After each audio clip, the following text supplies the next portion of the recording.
so far when you got head start. We could stay at home and watch the sunset, but I get up from asking all you boys. Assalamualaikum warahmatullahi wabarakatuh. Selamat menyaksikan.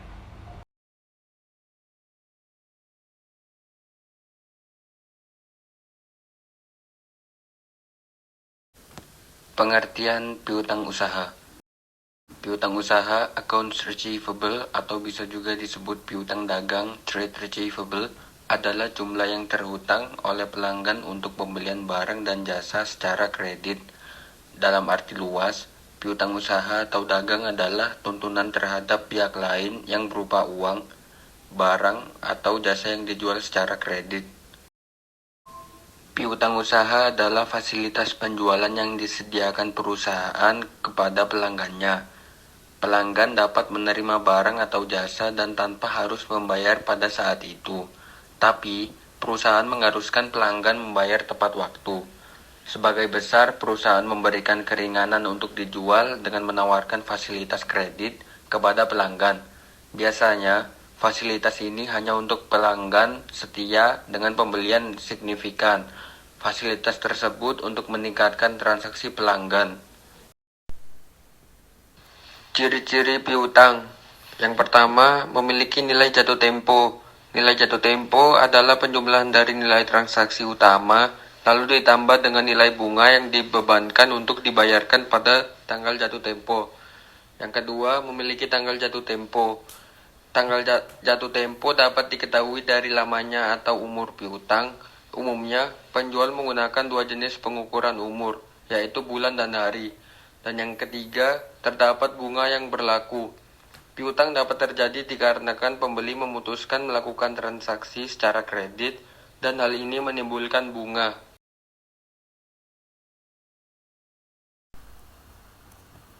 Piutang tak tertagih adalah hutang pihak lain kepada Anda atau perusahaan atas transaksi suatu bisnis. Tetapi, piutang tersebut tidak bisa dikembalikan kreditur meskipun telah diupayakan tindakan penagihan. Seharusnya hasil penjualan produk membawa perusahaan kepada keuntungan, namun adanya piutang membuat kondisi berbanding terbalik. Perusahaan justru mendapatkan piutang tidak tertagih sebagai akibat pembeli tidak membayar pinjaman. Bad debts tersebut akhirnya menjadi beban yang mengurangi profit bersih. Kriteria piutang tidak tertagih. 1. Memiliki usia tertentu. Setiap perusahaan memiliki kebijakan terkait jangka waktu piutang. Jika debitur belum membayar hutang hingga waktu jatuh tempo, maka perusahaan akan memberikan rentang waktu agar kreditur bisa membayar sampai lunas.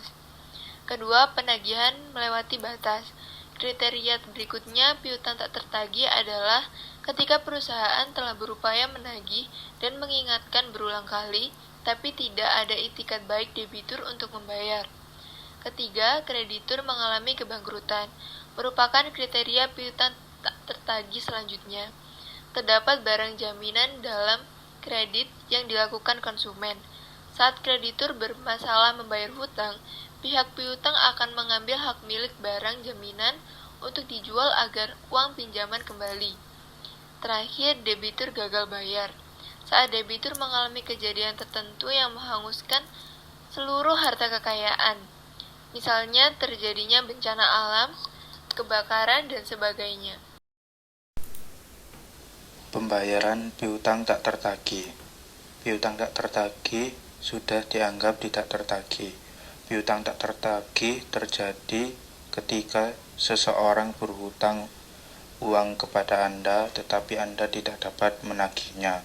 Hutang itu tidak berharga karena Anda tidak dapat menagih apa yang Anda hutangi. Akibatnya, Anda menghapus utang sebagai tidak tertagih. Piutang tak tertagih biasanya dianggap sebagai biaya operasi.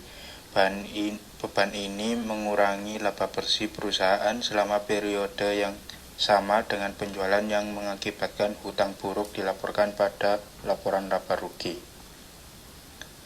Metode pencatatan piutang tak tertagih dalam akuntansi. 1. Metode write-off. Metode ini melibatkan penghapusan langsung ke akun piutang di bawah metode penghapusan langsung, beban piutang tak tertagih berfungsi sebagai kerugian langsung dari piutang tak tertagih yang pada akhirnya berlawanan dengan pendapatan menurunkan laba bersih. 2. Metode penyisihan. Untuk jumlah material yang besar, metode penyisihan lebih disukai dibandingkan dengan metode penghapusan langsung atau write-off, karena metode tersebut melibatkan akun aset kontra yang bertentangan dengan piutang. Metode penghapusan piutang.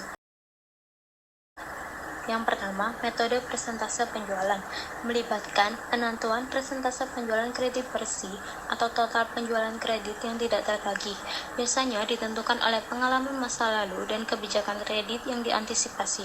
Setelah manajemen menghitung persentasenya, mereka mengalihkannya dengan penjualan kredit bersih atau total penjualan kredit untuk menentukan biaya kredit macet.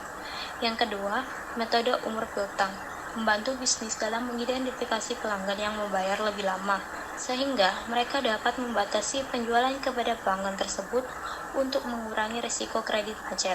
Tidak semua jumlah terutang tersebut dapat ditagih. Oleh karena itu, untuk pelaporan keuangan, perusahaan harus mengkategorikan piutang usaha berdasarkan lama waktu penyelesaiannya, dan kemudian memperkirakan probabilitas tidak tertaginya piutang untuk setiap kategori. Dan yang terakhir, metode penghapusan piutang usaha. Metode penghapusan langsung, di mana perusahaan akan mencatat penghapusan piutang pada saat piutang tersebut benar-benar sudah tidak dapat ditagih lagi. Metode ini biasanya digunakan oleh perusahaan yang memiliki skala kecil yang tidak dapat memperkirakan piutang yang tidak ditagih pada tahun berjalan. Metode penyisihan atau cadangan. Metode di mana perusahaan harus mengestimasi taksiran jumlah piutang yang tidak dapat ditagih dan mencatat beban kerugian piutang berdasarkan estimasi tersebut pada setiap akhir periode akuntansi. Metode ini dipakai oleh perusahaan besar yang sudah dapat memperkirakan besarnya taksiran piutang yang tidak dapat ditagih secara akurat.